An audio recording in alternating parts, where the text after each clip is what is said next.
Hello family, welcome to my new blog. Good morning, જય શ્રી કૃષ્ણ. કેમ છો બધા? આઈ હોપ કે બધા મજામાં જ હશો અને મજામાં જ રહેવાનું. તો ફાઇનલી આજે એક નવા વિડીયોમાં તમારા બધાનું હાર્દિક સ્વાગત છે. આજ ફરીથી એક વિડીયો બનાવવાની મન થઈ ગયું એટલે પાછો મેં આજે બ્લોગ બનાવવાની શરૂઆત કરી જ દીધી છે.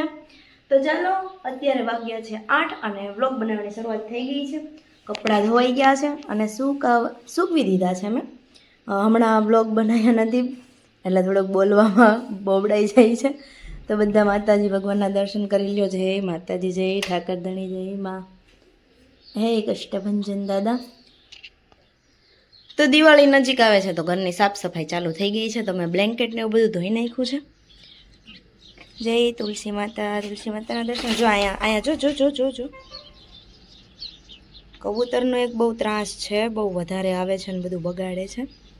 તો પાછળ ખેતરમાં જોઈ લો, સૂરજ દાદાના દર્શન કરી લો.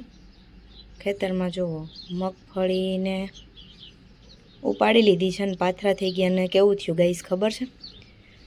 ઉપાડી અને પાથરા કર્યા ને તો એની ઉપર વરસાદ થયો.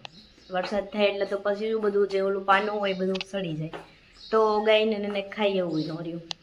એટલે એવું થયું. ખેડૂતોની વેદના તો એક ખેડૂત જ જાણી શકે. અમે પણ એક ખેડૂત જ છીએ. પણ ઓલા જેવું કે અત્યારે અહીંયા રહીએ છીએ તો કંઈ ખેતીની બહુ આપણને ખબર ન હોય. બાકી એક ખેડૂતને જ ખબર હોય કે શું થાય. એમ ભગવાનને દેવું હોય તો દે, બાકી આપેલું તે પાછું લઈ લે, એવું છે. એટલે બધું ભગવાન ઉપર ભરોસો રાખવાનો. અને ક્યારેક મહેનતનું ફળ મળે ને ક્યારેક મહેનતનું ફળ ના બી મળે, કંઈ વાંધો નહીં, મહેનત કરતા રહેવાનું. એક દિવસ આપણો દી જરૂર આવશે. તો ચાલો કન્ટિન્યુ બ્લોગમાં બન્યા રહીજો. હું ફટાફટ ઘરની સાફ સફાઈ કરી નાખું. તો ગાઈઝ બધું જ કામ થઈ ગયું છે અને હવે હું થોડીક રેસ્ટ કરવા બેસી ગઈ છું. પાણી પી લઈએ. ગાઈઝ હજી તૈયાર નથી થઈ, રેડી થવાનું બાકી છે. હજી કામ બધું થઈ ગયું છે અને હવે હું રેડી થઈ જાઉં છું. ગાઈઝ એક વાત કરું કે પાણી બેઠા બેઠા પીવાય કે ઊભા ઊભા પીવાય, એક મારા મનમાં પ્રશ્ન છે. તો જો કોઈને ખબર હોય તો મને કોમેન્ટમાં જણાવજો, બેઠા બેઠા પીવાય કે ઊભા ઊભા પીવાય, એનો ફાયદો શું છે. ગાઈઝ તો મમ્મીએ મારી માટે છે ને ચંપલ લીધા છે. તો હું તમને બતાવું છું ચંપલ કેવા છે. મારી માટે ને ગોપી દીદી બંને માટે લીધા છે. તો મારે 5 નંબરની સાઈઝ જોઈ છે. હું તમને મારું ચંપલ બતાવું કેવા છે, મને કહેજો. તો જોઈ શકો છો તમે મારા ચંપલ કેવા છે.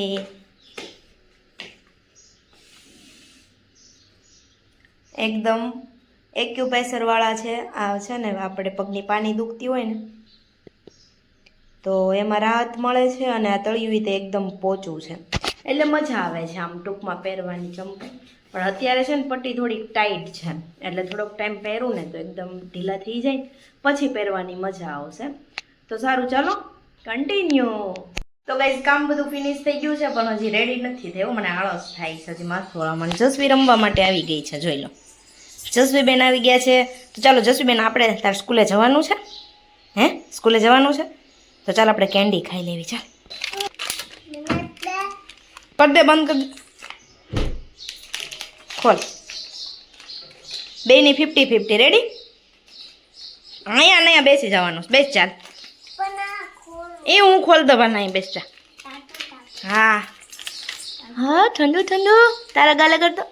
હલો, ઠંડુ ઠંડુ લઈ ગયું. તો ચાલો કેન્ડી ખાઈ લેવી. હાલ બેસ જા. હા, કેવી લાગી? મીઠી મીઠી છે, મીઠી મીઠી. જસ્મીના તો બહુ ભાવે આવું બધું, નહીં? બહુ ભાવે. હા, મીઠી મીઠી. તો ગાઈઝ અમે કેન્ડી ખાઈ લીધી છે અને જસવી જોવો એનું હોમવર્ક કરવા બેસી ગઈ છે. જોવો તો હોમવર્કમાં શું કરશો તું? હે, ચાલુ કરી દે, ચાલુ કરી દે. હાલો હાલો હાલો હાલો હાલો, હોમવર્ક ચાલુ કરો. એકડા આવડે છે તને? કેટલા એકડા આવડે છે? તો ગાઈઝ જસવી તો એનું હોમવર્ક કરતી રહેશે. આપણે આપણું કામ ફિનિશ કરી દઈએ. ચાલો, તો આ રૂમની સાફ સફાઈ થઈ ગઈ છે. જોરદાર પડદા બળદા બધું ધોવામાં નખાઈ ગયું છે. બેડશીટે પણ ધોવાઈ ગઈ છે. દિવાળીની સાફ સફાઈ બહુ જોરો શોરો સે ચાલ રહી છે. તો ચાલો કન્ટિન્યુ બ્લોગમાં બન્યા રહીજો.